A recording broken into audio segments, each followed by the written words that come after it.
G'day everyone, it's the Rossoneri Roundup this week. I'm joined by Pat and Shady. How's it going, guys? All good. How are you going, Pat? Thank you. Very good. How are you guys? All good. Alive and kicking in action-packed Melbourne after the eventful couple of days we've had with the earthquake and everything. We had a big earthquake for all non-Melburnians here. Pat's obviously in Canberra. Yeah, big earthquake. I've never felt one like it. It's pretty intense. Yeah. What you were doing? Like, what's happened? Just sitting at home, and then I was the just whole sitting around. Building started shaking. Mate. Was it my computer monitor 9:15, right? Yeah, it was early. Yeah, it was early in the morning, and then early-ish, and just everything all over the place. Well, anyway, in today's episode, we're gonna go through the Juve match, then move on to the Venezia and Spezia matches, which are upcoming. Obviously, Venezia tomorrow morning. So yeah, Juve match. What do we all think about it? 1-1, goals to Rebic, Morata scored for Juve. What do we think? Pat, why don't you start? Oh, okay. We're still creating a bit of chemistry here. That's all good. I think we got the worst effort so far. Not just in this season, but maybe also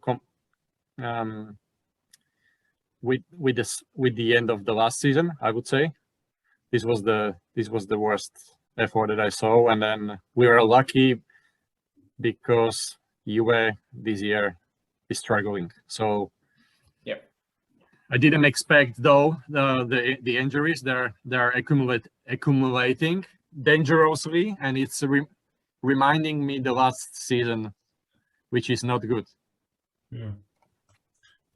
I thought we played well in the second half. I liked the way we looked. The second half we looked a lot more dangerous. I thought if the game were to go on for 5 more minutes, I thought Kalulu had won it. Pat, one of your favorite players, Kalulu. I thought he'd won it for us. It was so close. And I honestly thought if the game had gone on for 5 more minutes, we would have scored again. We seemed to find our rhythm and tempo in the second half a bit. And like you were saying, Juve have had a bad start to the season. I'm not going to write them off for the season, but they've had a bad start to the season. So perhaps it was a good opportunity to really make the most of it and get the 3 points. That being said, it's not the worst result. And it was good to see Rebic do what he does best, which is score against Juventus.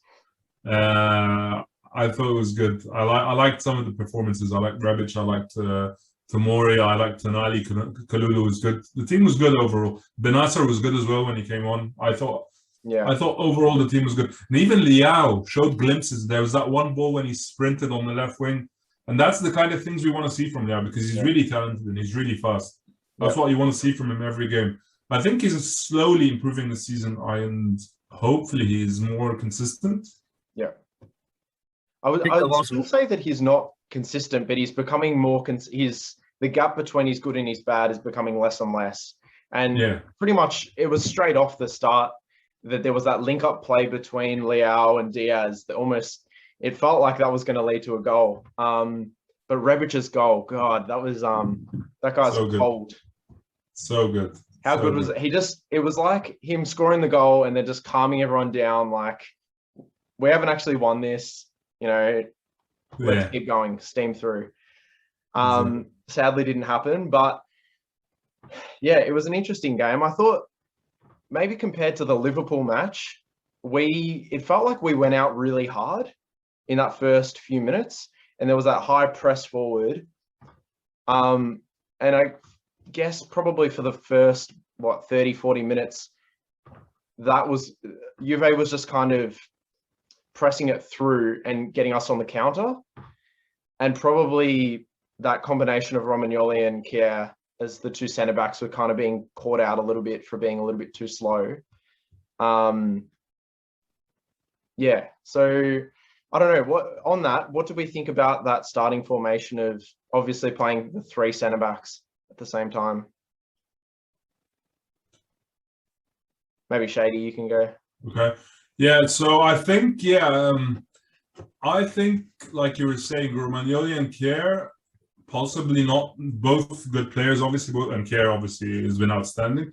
But I think I think both of them benefit when they're playing as part of a back two with Tomori next to them. So it's either Romagnoli Tomori or Kjaer Tomori. I think that's how it works the best, as opposed to the three of them starting. Especially seeing having a right back like Kalulu, for example, and the way he's performed, I think we'd be very comfortable playing Romagnoli Tomori or Kjaer Tomori. And it looks like it's going to be Gabbia Romagnoli against Venezia, right? Looks like they're going to rest Tomori, I think. Yeah, these injuries that Pat you were talking about, that we're having already, we're 4 games down and we're already having to rejig the whole structure pretty in pretty major ways. But yeah, I think there were still good signs. I did actually like, I think Diaz showed some good signs, but I think Juve were just kind of clustering the middle, not giving him any space. A little bit the same with Rebic. It was a bit of a classic Allegri game, wasn't it? Where it felt like they were almost playing for a draw at some stages, or just they went into park the bus mode about 15 minutes in. Yeah. I think Allegri's reaction, by the way, speaks volumes about how good we were in the second half. The way he was frustrated at full time and all of that. We played our. Again, I agree with Pat that the result, definitely none of us we wanted to win, all of us. But so I'm not excessively happy about the result. But I think the way we kind of bossed the game in the end, and the way Tonali kind of dictated the play against their midfield of it, I like that. It was good. It was good to see. Again, it would have been ideal to see all of that crowned with a win. Yeah, I think they're a very positive thing that we have options when we don't on the bench. That's great. And then also finally my one of my favorite players, Kalulu, played. So and he played well again. Very well. So very well. If we play on three central defenders, that means that we must have very good chemistry in defense. Otherwise, it's very risky, that play, right? Yeah. So that means that we are we have very good defense. So it's great. I got to say, it's a bit. Do you guys also find it weird that we bought Florenzi as a backup, but then when Calabria can't play, we don't play Florenzi and we turn Tomori into a right back? Exactly. It's a strange one, isn't it? I don't know. Very weird. Yeah, it was very interesting. I thought, exactly. And when you've got Kalulu as well. Exactly, and Ballatore, it's not like we don't have backups there. Yeah. It's strange, but yeah, I think for me actually, I think that going back to Tonali, I think that little piece, the whatever you want to call it, that little piece of aggression against Morata and then the big one against Dybala, they were almost like turning points in the game. It kind of inspired us into getting that goal, and then obviously he did the assist anyway. Yeah, it wouldn't be fair if we lost again Juve at all. 100%. No, we did not. 100%. And in this season, we need to have really wide bench because we are battling on every front. So it's good to know that we have good bench though as well. 100%. Yeah. And also just a final note on the Juve game from my end. I really hope that whoever was like making those chants against Manian during the warm-up, some action is taken there. And it was a good defiant reaction by him when he was posting yesterday, I think. That was good. And really, it's wrong. It just shouldn't happen, full stop. Yeah. And particularly that he came out and had a pretty solid game. I guess that's the best way to shut people up. Oh, yeah, good on him. Yeah, 100%. His mentality, it shows. Look, we've seen Manian so far. It's too early to say anything definitive, but so far, what we've seen from him, he's like a leader. He's got all these good qualities. Yeah, mentality, very strong mentality. Yeah, 100%. I agree. Confidence, but not overwhelmed. Yeah, but not not arrogant or like over the top. Yeah, but confident. I like it. Yeah. If you stop the penalty like that, you have to be like, very good. And even Yeah. as good as Gigio was, Gigio sometimes you watch him and he looks like he's kind of he's like yelling at everyone, telling people to get everywhere, and it looks like he's really almost not flustered, but he's really kind of in the moment, trying to work out what's going on. Whereas Magnani is different. He does play with that confidence, and even when he picks up the ball and he just charges forward and does a long kick or something, that confidence is good. Might be also because he's new in the team. When you came somewhere, you are new. Yeah. You want to be, you show the best of you. And Donnarumma was for so many years in the Milan. Yeah. Yeah, it might be. Anyway, moving on. I guess I feel like the theme for these next two matches is what we've been speaking about a little bit already about this injuries. And I saw on Twitter people speaking about Milan B team playing. What do we think? It's frustrating. I mean, we spoke about this last season, and it's been spoken about for a while. Whatever is going on with it's either the coaching or something with the medical staff. But this should be addressed. We had, like Pat said, like you've said, we had this issue last season, and we just lose so many players for all these big games. And this season, with the stretch of games in the Champions League as well, we need everyone we can get. Yeah. So I mean, we get players. Giroud, who barely had any injuries last year, all of a sudden 2 injuries in like 10 days. Give me a break. I mean, okay, so not 2 injuries, COVID and then an injury. But I mean, still, anybody who just sets foot on the pitch is all of a sudden they pick up an injury. What's going on? And the recovery times aren't fast either. You know what I mean? Even if there's smallish muscular problems, it always seems to take forever. So I don't know what's happening. I don't know. Is it the training? Is it the medical stuff? Is it both? What's going on? I feel like it is. Everything is like they're small muscle problems that are meant to be 2 weeks, but they kind of end up being 3 or 4. It's just continuously these muscle problems. So, I mean, correct me if I say any of these wrong, but Kier, I think, is in doubt for the Venezia and Spezia games, obviously. Then no Calabria, no unlikely Giroud, no Zlatan. No Bakayoko. No Bakayoko, yeah. That's another one. Tomori's going to be rested, I think. I think that was what they said initially. So maybe half. I don't know. I'm not very satisfied with this game, but obvious because his situation is bad. So but as we said before, like without the players, you can't win Scudetto. So what do you want to do? Yeah, that's true. But if you check back to the Champions League, we lost 3-2 to Liverpool. After that match, Liverpool won twice, 3-0. Yeah. Liverpool is super strong. So if we were able winning the first half, which was pretty lucky as well, but then we were battling till the end of the match, we are very strong. We are. With the players. Definitely. We've got a good group, and we've got definitely potential, as we've said. We've got a team that definitely can fight for the Scudetto this season. We should be in the mix till the end, definitely. It's just also, we have to consider. Yeah, sorry. No, you go. No, I'm just saying. Yeah, we have to just maximize. We just have to benefit from our players. We can't have our players missing out for half the games. Yeah. Also, we have to consider that Liverpool got the experience from Champions League because they are there almost every year. But we didn't play for 7 years, so.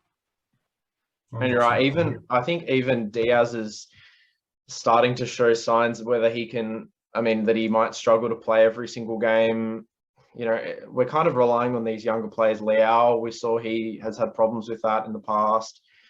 Rebic, it's not really like we, too many of our players have a history of playing out full seasons. But we should move on to predictions. So Venezia first, tomorrow morning. They've won 1 game out of 4. who did they beat? Empoli 2-1. So obviously they're new to the Serie A. I think we've only spoken about them once, and it was about their shirt. We love their shirt. But what are our predictions? Pat? Go first, Shady. Go first. All right. I'll say a 2-1 win. I think we'll be a bit tired after the past few games. I think we'll and obviously missing like our ideal lineup. So I'll say 2-1 win with Leao and Rebic score. All right. I think I pretty agree with you, Shady, because Venezia is a new team in the Serie A, and they kind of have this enthusiasm. So they came to San Siro. For them is like a shrine, right? So they will do 100% of the effort for sure. However, they are almost the last ones. They are 17 currently. But we need to play. I would say we have to consider playing with the players from the bench to keep them fresh for the more important matches which are coming. So yeah, might be tight win for us. Yeah, I would say 1-0 for us. All right. I'm going to say 2-0, 2-0. I think we need to reset a little bit here, and this is an important game to build us off into this next little patch. Obviously, we'll play some younger players, so it's important for them as well. We've got that Atletico match coming up in whatever it is, next week sometime, I think. We'll come up against Caldara. We'll see if he's any good. I'm going to say, 2-0. You love 2-0, right? Yeah, I do. I love a 2-0 win. He loves a 2-0 and we never get it. I should learn. So when you said something else, that will be for sure 2-0. Yeah. I think, do you remember back ages ago, I had that, I think it was 8 games in a row or something that I predicted the right score. Mr. Klug, yeah. I think that is completely dead, and I haven't guessed one score since. I think I jinxed it when I gave you that. Yeah, probably. It made me nervous.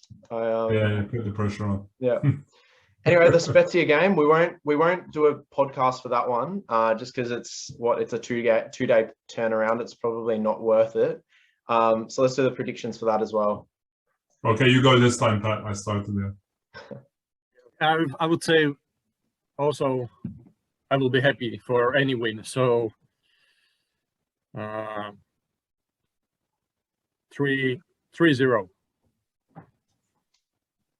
Impressive. I think we'll have a better game as well. I agree. I mean, I agree with what Pat was saying. I think we'll have a statement win, and having had a couple more days to rest, I think we'll go 3-1. I still don't see a clean sheet right now with all the movers and shakers at the back. Oh, we also forgot Junior Messias, is it? Or Messias? Yep. He's also injured. Yeah. Another name who's injured. Okay. So what the hell? I didn't know that. Yeah. God. When's Pellegrini gonna play? That's another thing. So sorry, I'm ranting on a different thing. But anyways, 3-1 win. My prediction. I'm just because you picked up on it. I'm gonna say 2-0 again. I'm gonna keep predicting 2-0 to stay consistent. You know who I want to see have a big game? I want to see 2 goals from Teo. Ooh, he wasn't that good against Juventus, by the way. He was very quiet.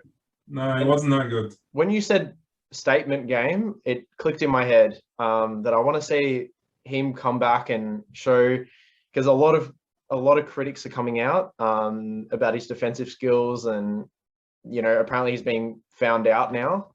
So I want to see him steady the ship a little bit. Otherwise, we were talking a little bit about the Milan lab beforehand. Does it still even exist? That's a good question. I don't think it does. Looks like it doesn't. I don't think it does. Either way, whatever's going on there, man, they need to fix whatever's going on with the medical team, or they need to coordinate what's happening with the with the physical load on the players in training. It's crazy. I know part of it is that some of the players, we have a young squad though overall. No, I was going to say some of the players are a bit older, like Kier, Ibrahimovic, Giroud. But that being said, even the young players get injured. So no, it's not an age issue. It's definitely, they definitely have. And if it is an age issue, then they have to adapt their training and their whatever treatment they have to tailor it to the individual players. Yeah. You kind of have the same load on a 40-year-old as you do on a 20-year-old.